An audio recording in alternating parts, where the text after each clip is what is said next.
Эта власть не хочет нас слушать. Не верьте им. Не верьте, что вам в следующий раз вам скажут. Обманут. Веры вам нет. Доверия вам нет. Уважения к вам нет. И любви к вам никогда не было.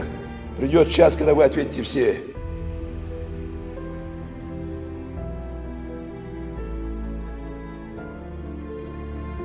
«26 марта текущего года мы на букве закона, получив разрешение на митинг, собрались в городе Магаз нашей республики. Время, разрешенное, отведенное нам было с 10 до 18 часов. Мы отстояли это время, как сказал наш старший, до 18 часов, с учетом того, что было очень желающих много выступить на этом митинге, у кого наболело все, а потому нам не хватило этого времени. Вечером этого же дня, 26 числа, мы подали на продление или же получение нового разрешения на следующий день. Не получив ни разрешения, ни отказа, мы все-таки остались на ночь на этой площади. Я думаю, что в прошлом году, в октябре месяце, мы показали на весь мир нашу организацию, нашу сплоченность, соблюдение всех норм закона, значит, не отклоняясь от буквы закона, что мы соблюдаем порядок на этих шествиях, на этих митингах. И на этот раз тоже также хотели в рамках закона провести и довести до все эти чаяния людей, до нашего народа и до российского общества. Ну что же у нас? Ночью никто с нами не выходил на переговоры, никто нам не отказывал.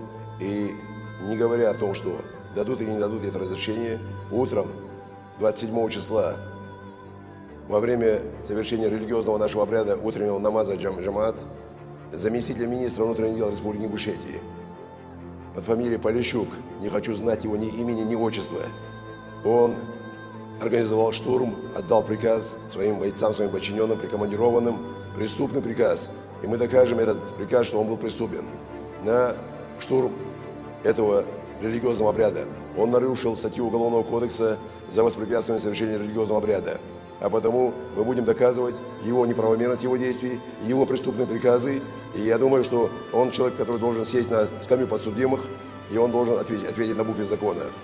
После организации этого первого штурма, несмотря на то, что наши старейшины, мы, активисты и все, которые пребывали на площади, и нас было там очень мало, 150-200 человек, но с учетом того, что люди уже с утра должны были подходить, мы просили его, этого полковника, отвести время, дайте нам время, чтобы мы дождались своих людей. На это нужно было буквально пару часов. Он не слышал нас. Почему? Потому что рядом с ним находился адъютант его превосходительства Увайса Евкурова, называя себя Гулиевым, который стоял рядом с этим замминистром внутренних дел и давал ему четкие указания, что делать и как делать, постоянно набирая телефон, отдавая ему в руки, этому заместителю министра. И он постоянно был на связи. И я думаю, он был на связи или с Увайсом Евкуровым, или же и с его братом Юнусбеком Евкуровым. Он выполнял их задачи, он выполнял их преступные замыслы и помыслы, и эти указания.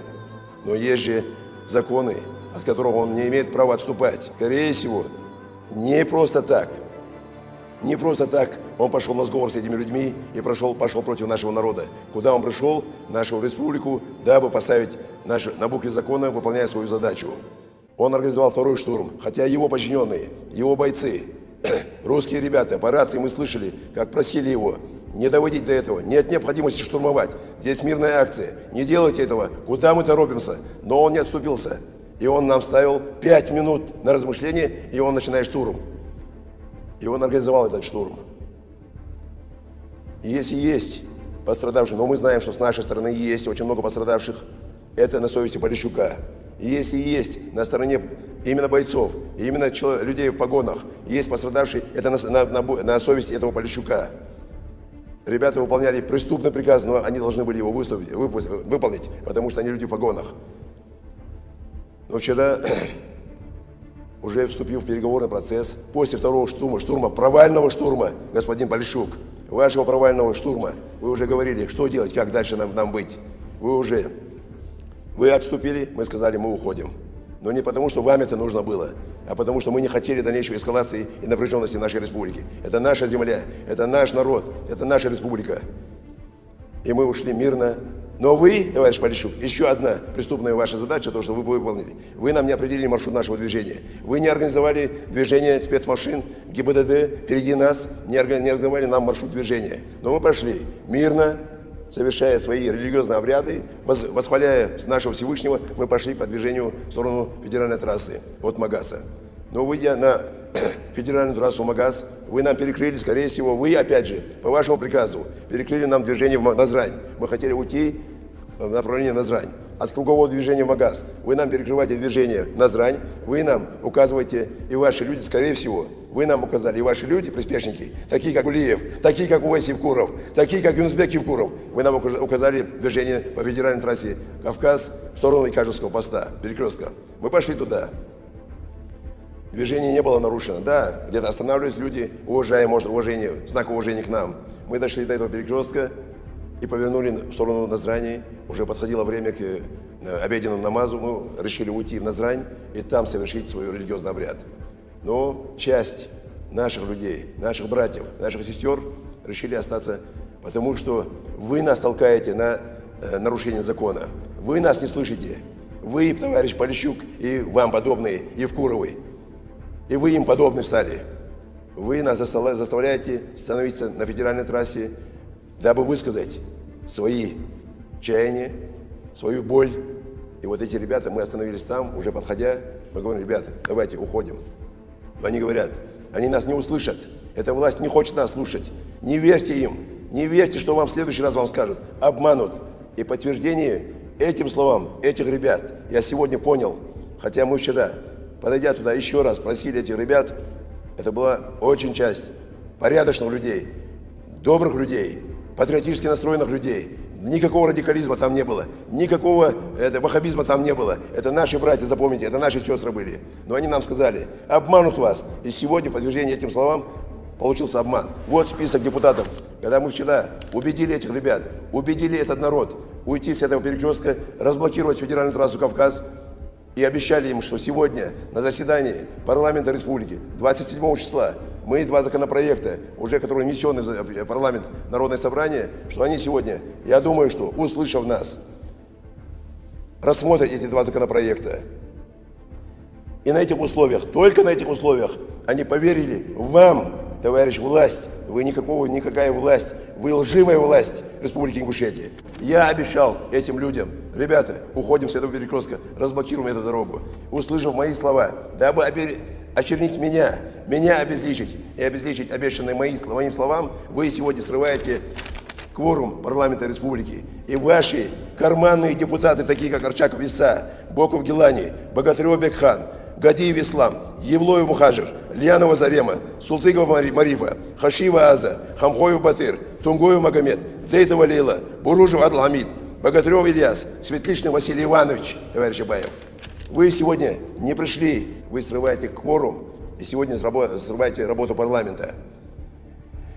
Кому мы платим, кого мы содержим, кому мы даем заработную плату и кто наживается на креслах парламентарии. Вы продажные депутаты. Вы должны были сегодня рассмотреть этот законопроект и этот второй законопроект. Вы обманули меня, вы обманули этих ребят, которые все-таки поверили в последнюю минуту. Но вы, товарищи парламентарии Юнусбек Евкуров, это ваша агония уже, это агония вашей власти. Вы поймете, к чему вы обезличиваете федеральную власть своими преступными действиями. Вы коррумпировали правоохранительную систему всю. И ваши Полищуки, придет час, когда вы ответите все. Я бы хотел еще несколько слов сказать, что вынашивается нашей республиканской властью через правоохранительную систему против активистов и меня. Это, конечно, у них были с первых дней, учитывая нашу эмоциональность, они хотят где-то найти в наших действиях, наших бездействиях, наших словах какой-то экстремизм, какой-то радикализм. Нет, мы условились с первого дня. На букве закона и только на букве закона. Это вы можете позволить себе нарушить закон, это вы можете себе позволить игнорирование законом, попрание законом. Мы нет. С первых дней то, что мы требуем, мы говорим на букве закона, уважение к закону и исполнение этого закона. Когда мы начали о многомиллиардных хищениях, вы уже готовы создать образ и даже вы готовы ввести военное положение в республике. Я обращаюсь те, которые нас слышат и может слышать. Не позволяйте этого делать. Здесь нет такого, чтобы вводить сюда военное положение. Евкуров, дабы отвести время правления в республике, готов на введение военного положения в республике. Поэтому власть должна знать, что веры вам нет, доверия вам нет, уважения к вам нет и любви к вам никогда не было. Вы обезличиваете федеральную власть. Поэтому, как бы вы ни пытались убедить федеральный центр должен посмотреть реально на сегодняшние реалии в республике. Здесь все управляемо, все контролируемо. Народ хочет слышать, народ хочет видеть изменения. Они хотят, чтобы их права уважали, они знают свои обязанности, они готовы сотрудничать с той властью, которая действительно заслуживает уважения.